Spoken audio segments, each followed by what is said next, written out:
Hello, in this video we are going to talk about DC to DC buck converter average output voltage, right? So in last video we saw very basic principle of operation of the buck converter, right? So if you recall, the basic operation was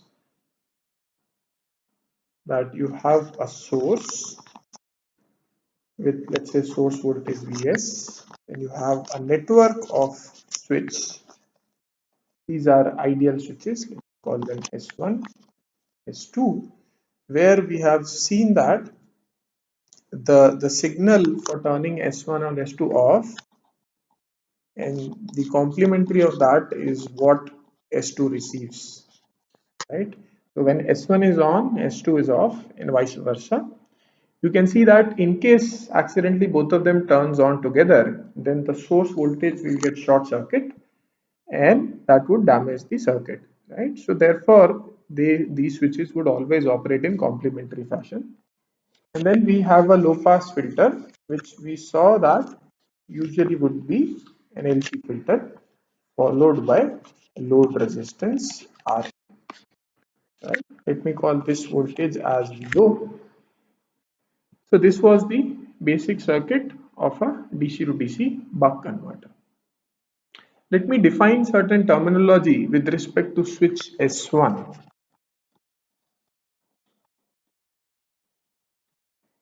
So T on represents the on duration, T off represents the off duration,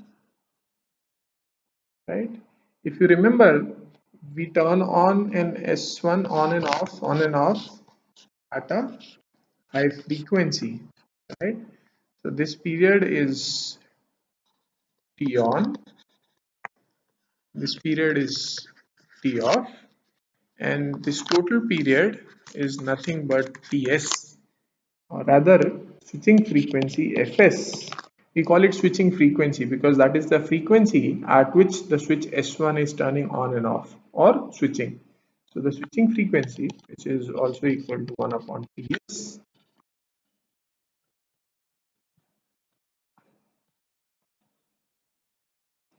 Okay. And then we also define another term here, which is called as represented by D, which is equal to T on upon Ts. We call this thing as duty cycle, right? This, all of these things, if you see, we are defining with respect to switch S1, right? So D duty cycle represents the on duration upon total time period in a switching cycle Ts. Now, how do we generate this signal which goes into the switch S1? Right? So, one of the option is that we can use a comparator, right? So, let me use the comparator plus minus. Here, let me give a reference. Here, let me give a triangle wave, and this signal is called as carrier. This is reference, and what you get in the output is what is called as modulation signal. Sometimes it's also called as gate signal. Why it is called a gate signal? We would see later that these ideal switch S1, in reality we need to implement it using either a MOSFET or an IGBT or some other kind of semiconductor switch, right? So essentially the modulation signal gets transformed and then triggers the gate of that particular device, and therefore it is also referred to as gate signal in lot of discussions, right? Now how does this give you? Let me draw the triangle waveform here.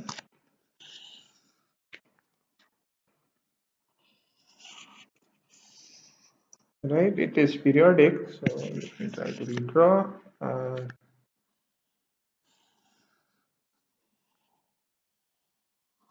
Right, so it's periodic. This is the carrier, and it is going between 0 and 1, right? And then you have a reference signal. So reference signal has to be between 1 and 0, right? So let me draw the reference signal. Let's say this is the reference signal I'm drawing here. This is the reference, right? So now if you see, for the period when carrier signal is more than the reference signal, then your modulating signal or modulation signal would be 1, right? So, so when carrier is more than reference, then your modulation signal is 1. Uh,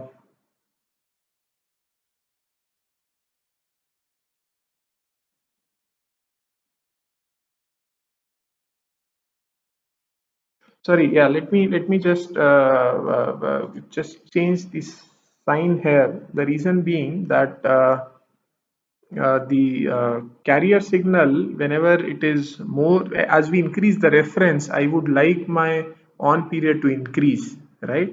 And therefore let me just reverse the signs here. So let's put this as plus and this as minus, right? Now it sounds fine.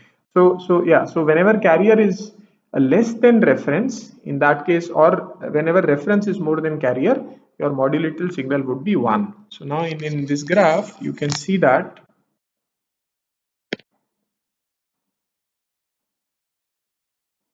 we need to draw the gate signal or the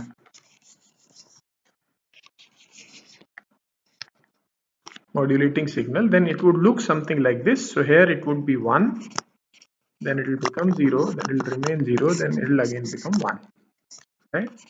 And this would repeat. So similarly here also you would have multiple repetition of this, right? This is your modulation signal. So it's oscillating between 1 and 0. It's the output of the comparator, right? You can see that this period in the full cycle, this period plus this period combined would give you the total T on. So this period, one of the period is nothing but T on by 2, right? Similarly, the middle period totally gives you T off. So half of this is T off by 2, right? Now we can write that T on by 2, which is this period, upon Ts, which is by 2, which is this period, is equal to this height upon this height, right? Which is equal to reference upon 1. Right? So just by, because it's a triangle waveform, right? It's symmetric and it's a straight line, so we can right away write this equation. So what does this gives us? This gives us that reference is equal to T on by Ts. Is nothing but we have also defined that as the duty cycle or D. What it implies is by adjusting this reference value, by adjusting the value of this DC value reference, we can manipulate the duty cycle, right? We can change the duty cycle. So as we have seen, both reference as well as duty cycle has to be between 1 and 0, right? And you can vary anything in between these two things by varying the reference value. Now, what does this reference or the duty cycle has an impact on?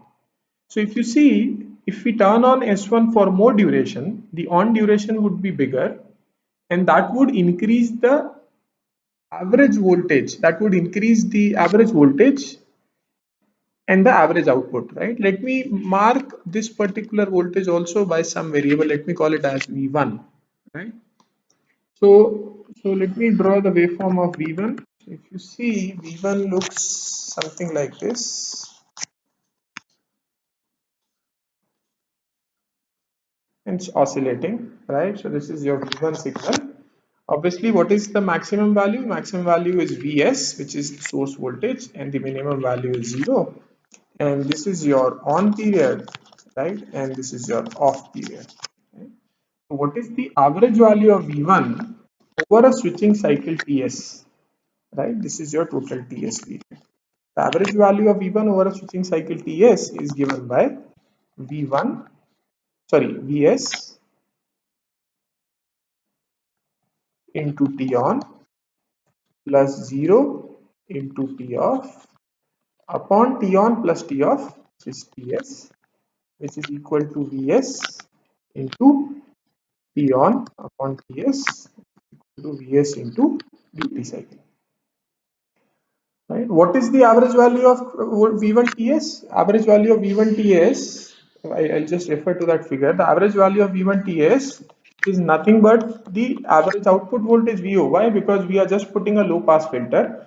So the low pass filter will try to pass the DC component as it is, right?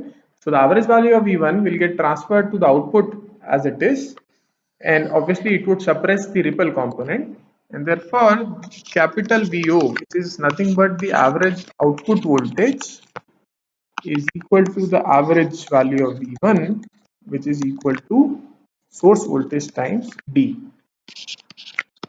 So in buck converter, VO is equal to source voltage times the duty cycle, where what is the duty cycle? Duty cycle is defined as ratio of T on by total period with respect to switch S1. Right? So this is an important equation, and you would see multiple use of this equation. Just a remark here, that this equation is only valid for ideal case, right? When I say ideal, that means switch is ideal, the inductor is ideal, the capacitor is ideal, right? They don't have any parasitics, they don't have resistance and so on in the capacitor, switch, or the inductor. Later on, we might be able to see, if time permits, towards some of the in some of the other videos, as to how this relationship changes between the input and the output voltages if you have actual components, right? This is one assumption. The other assumption is this is the circuit is operating in continuous conduction mode, abbreviated as CCM, right? This point I would not talk about in this video. Subsequent video, we would talk about what is a continuous conduction mode and what is a discontinuous conduction mode, right? But I want to just put it as a point that this equation is only valid if these two conditions are met. Okay. Now, if you see, there are multiple ways of deriving this equation. What we did was very straightforward, right? We just found the average voltage to the input of the filter, and that is equal to the average output voltage, and we just found this relationship. There's an alternative approach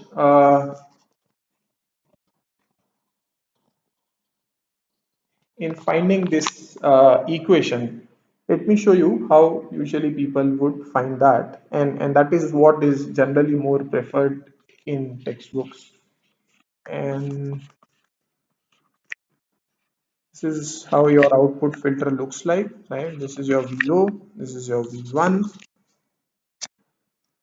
What happens is, let's say this circuit is now operating at steady state. What do I mean by operation at steady state? Steady state implies that, for example, if the voltage V1 is certainly has this square wave, right? Similarly, if you see, the voltage VO would also have certain ripple, right? So when we say steady state, and similarly inductor current IL would also have certain ripple. Why? Because this is a low pass filter. Now, depending on how good this low pass filter is, it would attenuate this input voltage ripple, but still there might be some ripple in the output voltage and the inductor current and so on.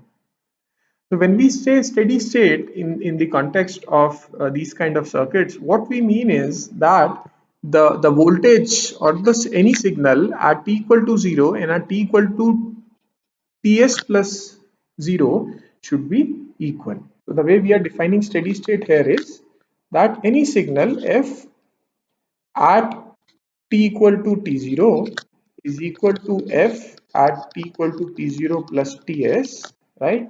For every t0 between ts and 0, right?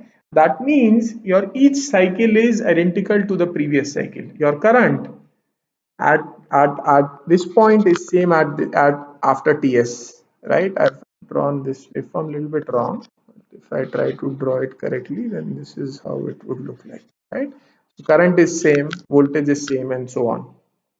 So this is what I mean by steady state, right? In such kind of circuits. And this definition of steady state, we would use it very frequently. So obviously the voltage waveform and the current waveforms are changing, but within a cycle. But if you take an average over a cycle, their value would remain constant. So the average value here, because all these points are identical to the next cycle, so the average value of here would be equal to the average value of next cycle and would be equal to the average value of next cycle and so on, right? Now let's try to use this principle and find the output voltage. So we can write the basic equation of inductor, which is voltage across inductor is equal to L times DIL by dt, where voltage across inductor I have shown as a polarity in the circuit. Right? If you bring dt here, then we can write integral of VL dt is equal to L integral of di. Let me take limits starting from 0 to Ts. 0 to Ts. Right? Now, if our circuit is operating at steady state, in that case, the value of current at Ts would be equal to the value of current at t equal to 0. Right? And therefore, this expression would become 0.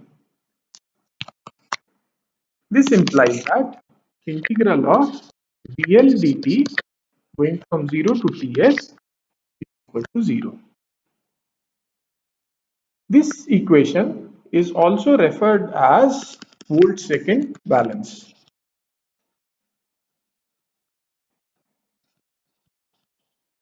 Because if you see, what it says is you multiply the voltage across inductor with time and integrate it over a period. So it's volt-second.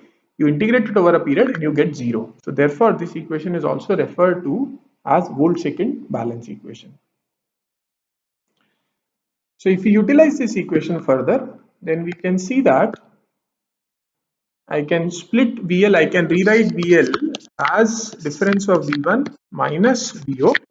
I would substitute this thing in the equation, and what I would get is integral 0 to Ts V1 into dt minus integral 0 to Ts VL VO into dt is equal to 0. Let me just divide everything by Ts on all the terms, right? What do you see? This term is nothing but the average value of output voltage over a period of Ts, right? This is nothing but the average value of output voltage over a period of Ts. So again, I can rewrite it. I can say that 1 upon Ts integral 0 to Ts V1 dt. This is equal to the average output voltage, which I also represent by capital V naught, or you can write it as small v0 ts, right? This expression is again v1 integrating over 0 to ts, so we understand that v1 would be value equal to vs, source voltage, going from 0 to t on, right? And after t on would be 0, right? Then you can repeat it, you can write it as vs t on, yes, this becomes your yes into z. So you still get the same expression. U is equal to s into. Both things are same. It's just different way of looking at at these two approaches, right? So you can just find the average value and you can use the basic principle of a low pass filter that it would allow passing of DC value. Or the other way you can do it is by applying a volt second balance across the inductor, right? Just one more thing, because we have talked about volt second balance, let me very quickly introduce you to the amp second balance, right? So similar to volt second balance, you also have amp second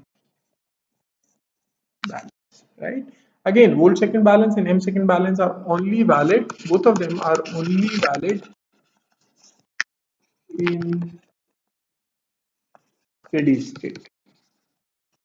What is an amp second balance? If you have a capacitor, right, and it has a current which is flowing, which is IC, and it has a voltage which is VC, you can write the equation as I equal to C dVC by dt, right? You can take dt there, you can integrate IC dt is equal to C integral of dVC, right? Now you can put limit 0 to Ts, 0 to Ts, and you can see that the right hand side expression would turn out to be C into Vc at Ts minus Vc at 0, right? This expression would be equal to 0 if your cycle is symmetric, right? If your first cycle is same as second cycle is same as third cycle and so on. And that is only true if you have steady state, right? So therefore, in this case, what we get is integral of IC dt going from 0 to Ts. This expression is nothing but the ampere second balance, right? So volt second balance is for inductor, ampere second balance is for capacitor, and both of them are valid if you are operating at steady state. If you are not operating at steady state, then these two equations would no longer be valid. So please don't use these equations. Okay, we'll stop in this video here, and we'll continue understanding more about DC to DC buck converter in subsequent video lectures.